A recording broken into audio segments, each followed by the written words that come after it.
I I feel everything I know about Xenogears, okay, indicates that it's like what it's been a while since I've had my hands on the actual game itself, so I forget was it 2 or 3 discs. But what I will tell you is that it devolves into a series of like cutscenes after the end of disc one. But I do, if I recall correctly, and it's been a while since I actually played it. There's a little bit of a playthrough section after the series of expositional cutscenes that take place in the whole thing. Anyways, after the visual novel is over and the story resumes, after that long sequence of cutscenes, at the end of at the end of disc one, it enters into this valley where it's a bunch of cutscenes and then you play for like the final battle, basically. You know, I found the ending to the game to be ultimately satisfactory as a lore primacist. Now, you know, people might disagree with that take, and I don't know about you. I I just had heard a lot after a while about how phenomenal the story was to Xenogears, and I felt that I got into this originally. I got into games that were,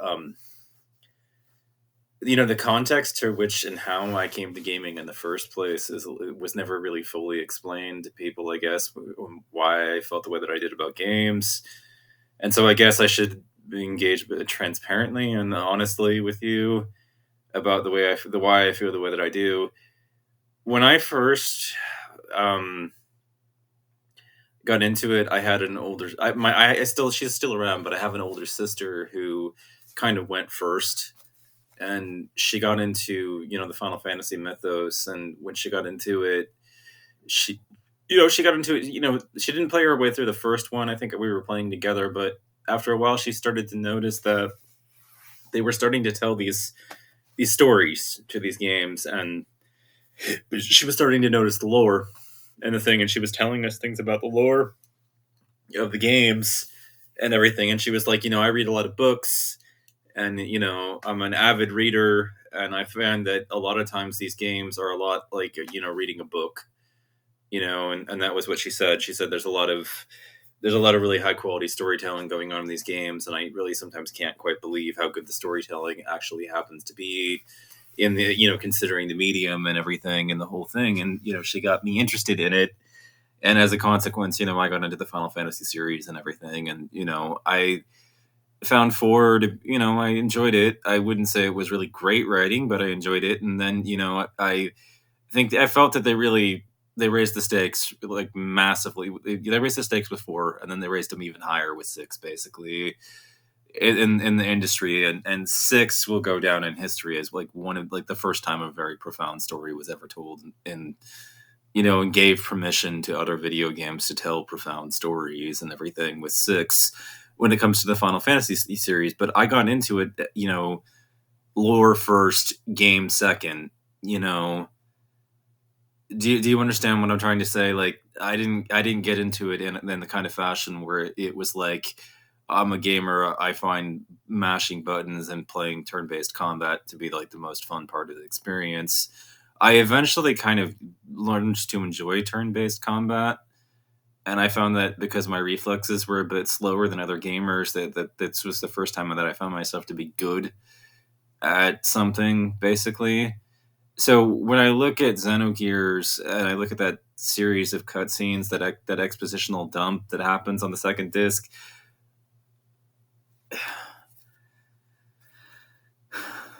it was just like a really high quality visual novel, is what I would say. It was my take on what happened, and then the game went on, and it went on to a pretty satisfying conclusion at the very end.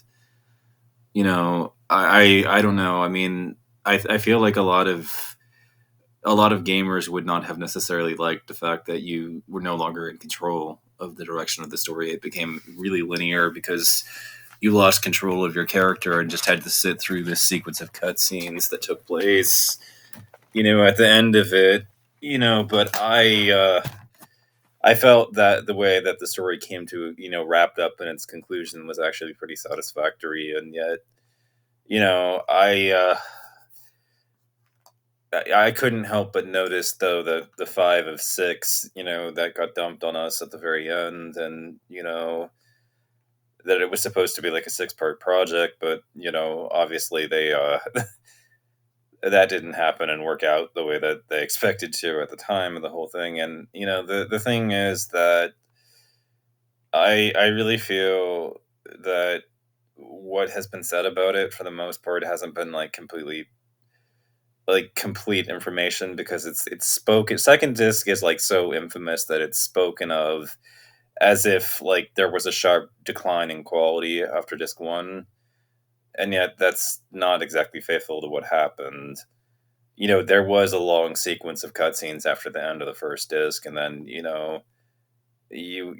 after you were done with that series of cutscenes, you took control of Faye, and, it the story went on to its conclusion, and it was a pretty satisfying ending to the story. And it's like that's not what people are saying about it. It's just like the flaws in this game have been basically have basically been allowed, I guess you could say, by how people talk about it usually, to outshadow the fact that the way that it ended was not like it was a downer ending or a low quality kind of trashy ending. It was just a